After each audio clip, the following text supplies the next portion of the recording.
¿Por qué me pareció apropiada esta charla para un escenario como este, donde la mayoría son europeos? Bueno, resulta que el concepto de neoliberalismo se utiliza hoy día prácticamente en la discusión en todo Occidente como una etiqueta despectiva, ¿verdad? O sea, estos neoliberales, en fin, el socialismo del siglo XXI, Chávez, toda esa gente habla del neoliberalismo, Podemos habla del neoliberalismo, ustedes van a la discusión en Alemania, se habla de neoliberalismo, en Estados Unidos, etcétera, se habla de neoliberalismo como un sistema execrable desde el punto de vista moral, ¿verdad? Miren, Ricardo López Murphy, que fue ministro de Defensa, ministro de Economía en Argentina, dice que la etiqueta ya es tan terrible y la propaganda es tan intensa que él, cuando sus nietos se portan mal, les dicen: si no te portas bien, voy a llamar a los neoliberales. Porque ya es una cosa que está tan metida en el imaginario colectivo que el neoliberalismo es lo peor que puede haber, lo más indecente, lo más inmoral, lo más terrible que le puede ocurrir a un país, que se ha convertido en algo indefendible, ¿verdad? O sea, mi primer consejo es: jamás digan que son neoliberales, jamás acepten ponerse esa etiqueta, que les pongan esa etiqueta, porque ya partieron perdiendo. Es como decir soy pedófilo, es algo completamente indefendible hoy en día, ser neoliberal. Además, desde el punto de vista histórico, es equivocado autodefinirse como neoliberal y algunos han cometido el error. Incluso entre los reformadores en Chile, muchos hablaban de neoliberalismo, lo cual es un error en términos conceptuales, y vamos a ver por qué.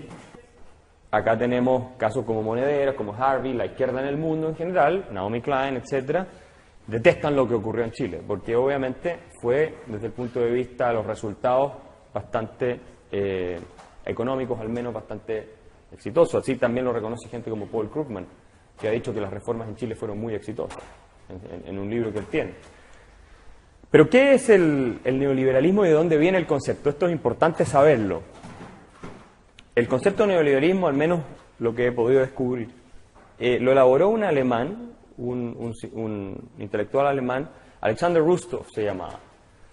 Alexander Rustow era un economista, cientista social alemán, que en la década del 30 se apartó gradualmente del marxismo. Él venía de la izquierda, del marxismo, el socialismo más radical, y obviamente detestaba también el capitalismo a la Adam Smith, el capitalismo más liberal, clásico del siglo XIX, y él dice que hay que buscar un camino intermedio. Entonces, lo que plantea es básicamente, dice, mire, estamos totalmente de acuerdo con los marxistas y socialistas en la insostenibilidad del capitalismo y la necesidad de superarlo, dice, ¿ya? No tenemos más remedio que buscar la tercera vía entre el liberalismo histórico colapsado y la amenaza del colectivismo para una nueva manera de apoyar a las personas a vivir como seres humanos dignos. Esto suena muy a lo que te diría hoy día cualquier socialista, cualquier persona de izquierda, ¿no? Miren, no queremos el socialismo soviético, pero no queremos este liberalismo desenfrenado que hay, queremos la tercera vía. A esa tercera vía Rousseau la llamó el neoliberalismo. De ahí viene el concepto. O sea, el neoliberalismo en sus orígenes, después evoluciona el concepto, pero en sus orígenes es como concepto una categoría que rechaza el libre mercado, así como nosotros, los que somos más libertarios, lo entendemos. Como gente como Hayek, incluso, que no era anarcocapitalista ni mucho menos. Gente como Hayek y von Mises eran descalificados como paleoliberales por la escuela, como gente del paleolítico, como liberales extremos, radicales, por la escuela de Rousseau, ¿no? Entonces, el concepto de neoliberalismo tiene mucho más que ver con sus orígenes, quiero decir, con una idea de que el Estado tiene que intervenir mucho. No tanto como lo sugerían los socialistas, que montaron todo el sistema, obviamente, de economía centralmente planificada, pero muchísimo más de lo que gente como Friedman, como Hayek y como todos ellos sugerían, ¿verdad?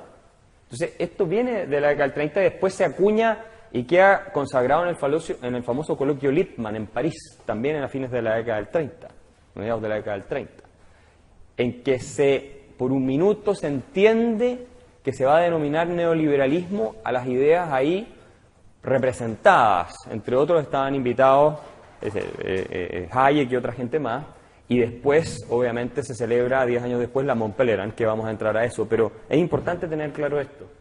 O sea, el neoliberalismo, en sus orígenes, no se refiere al libre mercado.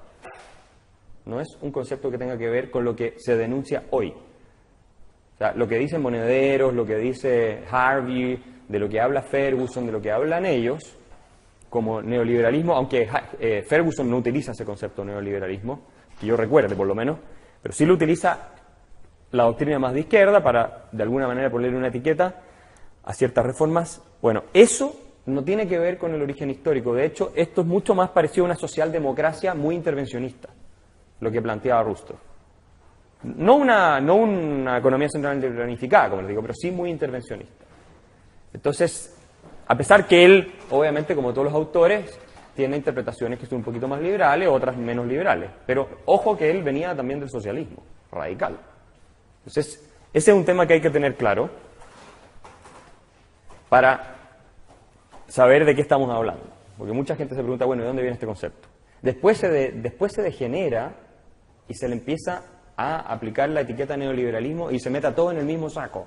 Es decir, Milton Friedman, Hayek, Rothbard, todos son neoliberales. Todo lo que es la Montpellier, las distintas corrientes, incluido el ordoliberalismo alemán, al final se termina describiendo o calificando como neoliberal, ¿no es cierto? Pero, ¿qué es esto del neoliberalismo? ¿A qué nos estamos refiriendo cuando se descalifica algo como neoliberal? Lo que ocurrió en Chile, por ejemplo, que es el origen supuestamente de este mito. Bueno, esto es importante. A Milton Friedman le hacen una entrevista en el Commanding Heights, poco antes de morir, un par de años antes de morir, y le preguntan, bueno, le dicen, nos parece que Chile merece un lugar en la historia, ¿no es cierto?, porque es el primer país que puso la teoría de Chicago en práctica. Y le dice, ¿usted no está de acuerdo con eso?, le dice a Milton Friedman, el entrevistador. El primer país donde se aplica la teoría de Chicago, la escuela de Chicago, es Chile, le dice. Y esto es importante, la respuesta que da Friedman, porque nos lleva a destruir la esencia de este mito neoliberal. Friedman le dice, no, not at all, como solía decir. Dice, after all, después de todo, Gran Bretaña puso la teoría de Chicago en práctica en el siglo XIX. Y Estados Unidos puso la teoría de Chicago en práctica en el siglo XIX y en el siglo XX. Así que no creo que eso sea correcto. A ver, ¿qué es lo que quiero decirles con esto? El famoso neoliberalismo del que está hablando, del que se habla, matices más, matices menos, no es más que el liberalismo clásico que surge, ¿no es cierto? Bueno, uno puede entrar a discutir hasta los escolásticos y todo, pero digamos cuyo padre fundador más famoso tal vez es Adam Smith. Y es básicamente las instituciones de mercado y la propiedad privada, con discusión también entre las distintas vertientes que lo nutren, ¿verdad? Porque obviamente Hayek era un poquito más intervencionista que lo que era, no sé, bueno, ni hablar de Rothbard, pero estaban todos en la Montpellier, ¿no es cierto? Pero hay unos que von Mises tal vez. Von Mises era un poquito menos intervencionista en muchas cosas que von Hayek, ¿verdad? Entonces, ¿pero de qué estamos hablando en términos generales? Así bien grueso. Bueno, lo que se aplicó en Chile y que tuvo el éxito que tuvo fue el mismo sistema que durante el siglo XIX había tenido Inglaterra, ¿verdad? Y que tuvo Estados Unidos probablemente desde su independencia, sí, y desde el siglo XIX en adelante, y que finalmente no era más que las instituciones de libre mercado respecto a las cuales había escrito Adam Smith. Es liberalismo clásico.